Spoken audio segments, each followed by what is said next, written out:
Hey guys, Ian here.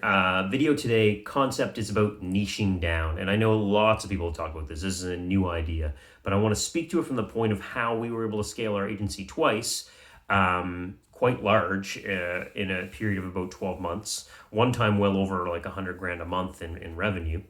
And it was through the process of niching down.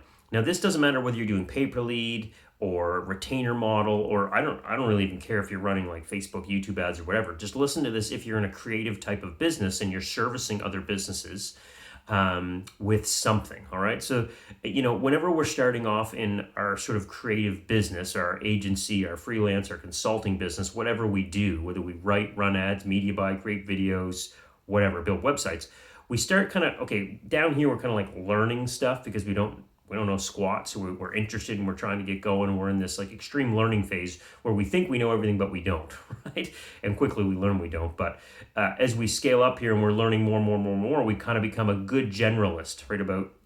This is our trajectory. We become a good generalist of whatever it is we do. We become pretty good at figuring out how to do an okay job at Facebook ads, YouTube ads, Google ads, SEO, content creation, blogging, video creation, social media management, website building, whatever it is we do, right? We come half decent at that, right? But we kind of cap out because what happens is when we're a generalist, we've got several forces working against us, right? One force is the fact is that there are always going to be niche experts we're competing with. So like if we serve the automotive industry, there are going to be people that just serve the automotive industry. So they're going to be really damn good at it because that's all they do. For all the learning that we're doing as generalists, this team over here, this individual is just learning automotive. So how can we possibly be as good as this person over here who knows all about automotive if over here we're a generalist, right? So once we hit this point, we start to realize that, okay, we got 5, 10, maybe even 20 clients. We're hustling hard, but it's this challenge of like having all the balls in the air and then, oh crap, a few of them drop and then you can't get them all working at once because we're not an expert in any one of these things. So, what do we do? Okay. And, there's nothing wrong with being here, right? And you can probably charge people fees of a few $100s a month when you're at this generalist place to do whatever you're doing. Specifically, where I'm a media buyer and a copywriter, that's what it would be for me. I'm running ads for a bunch of different types of businesses and I can successfully charge them a few $100 a month, right? Now, here's where things can take a big change for you, not just in charging higher fees, but also in scaling fast, okay? If you let's say you've gotten to this generalist place, and if you're not there yet and you're just trying to figure it out, I'll come back to that in a minute and tell you what I feel you should do. Find the one particular market or niche that you're doing really well in right now in this generalist agency or business you have, right? Ideally, it's one you're getting success in. It's one that your client earns a very healthy return, means that their sales profits them at least $1,000 gross, or the lifetime value of a new customer you get them is very high, right? So that it makes sense for them to spend money to acquire new customers, right? And also make sure that there's a lot of them and not in your city. So what we're looking for here is a high value niche that you're getting success in, that people have a good profit per customer, per client, or LTV, lifetime value, and there's a lot of them. So like for instance, and I'm not saying I'm not in law, but let's say you're dealing with lawyers, right? You're getting great results for lawyers right now in a particular niche within law in your state or your province. Well, in the US, there's 49 other states you can go find 49 other clients. Or in Canada, there's a whole bunch of other provinces, or you could scale out between Canada and the US, or if you're in Australia or the UK, wherever. Look at, can you get that type of client in a bunch of different geos, right? Now, what you want to do is take that successful client you've got now and build a case study around it and put all your eggs into that niche basket and go bonkers with try to find more of them. Cold call, send them direct mail, send them emails, connect on LinkedIn, do whatever you're going to do. And the whole goal is to share with them your system you've created, because ideally that's what you've done. You've created some form of system that is working successfully for this individual in that market, right? So the system might be ad copy, images, landing page, and maybe a follow-up sequence with SMS or something like with Text Magic or Go High Level or whatever, right? That's a system, right? To us, we're just doing marketing, but to that business owner, we've got a system we can package up and bring them and be like, this successfully gets you 30 new customers a month. and I'm going to give you my system for $2,000 a month, plus you have to put $4,000 ad spend into it, so that's $6,000 a month investment to you. But I know your industry, and you will, because you're dealing in an industry your average client is worth about $1,100. We're going to bring you 30 of them. You're going to get a $30,000 return for a $6,000 investment. Want to do that? Who the hell doesn't want to do that, right? Now, I'm not saying that that's the perfect numbers. I'm just using that as an illustration. This is the argument for niching down, right? Now, so this is where you're at. You're a generalist, and you feel stuck, or you're not sure how you're going to scale because you're like, I'm going to need like 10 of me to be able to get to 50 clients to make 50K a month or whatever you're trying to achieve. Then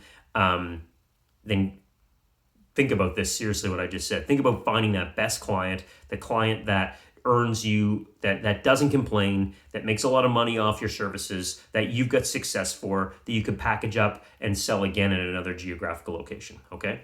Now, if you're down here and you're just getting started and maybe you got a client or you don't have any clients or you're not quite sure where you're going to go with this, right? Here's my suggestion for you. And I've done this twice and it's worked out for me very well over the last half a dozen years. Find someone either that you know or you're 1 degree away from, be it an acquaintance, a family member, a friend, or a friend of a friend that is in a business that you have some sort of interest in, right? That meets all those criteria I just described for the generalist, right? So they make at least $1,000 gross profit per sale. They make, or they have a really good lifetime value. Ideally, they're not super seasonal, right? Ideally, it's a B2C service, in my opinion. That's just my personal preference. It doesn't have to be, but it's a lot. In my opinion, it's easier as a middle or beginner media buyer to go after B2C stuff. And ask if you can help them grow their business. And it's up to you. I'm going to suggest that you do it for nothing. And the reason I'm going to suggest you do it for nothing is this. Don't say you're giving them a free trial, because that creates the wrong mindset. Tell them that you want to learn their industry. You're good at whatever thing is YouTube ads, Facebook ads, Google ads, SEO, whatever. And you're going to do it for them. You want them to put the money in. So let's propose as some sort of media buying activity. It's YouTube ads, it's Facebook ads.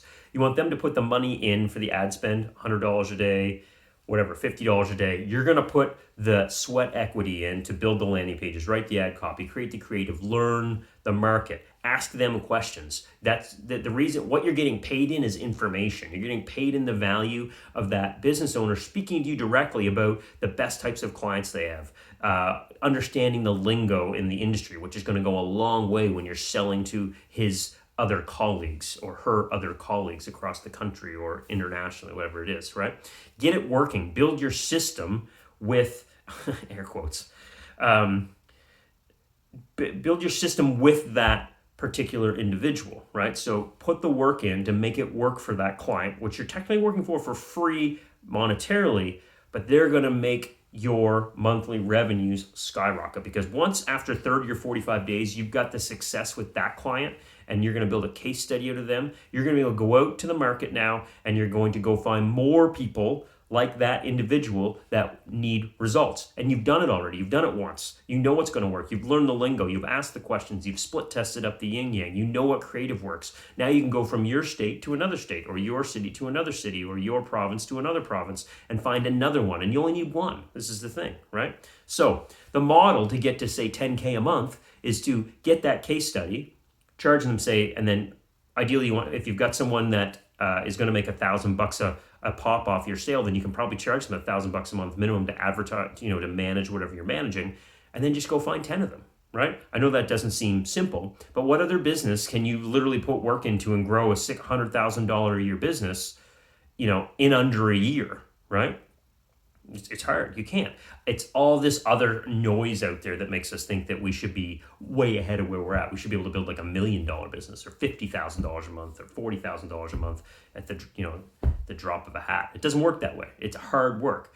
And the reason I'm telling you it's so important to niche down is because if you're going to do the hard work, become a bloody expert at one industry and then go scale that industry as best you can.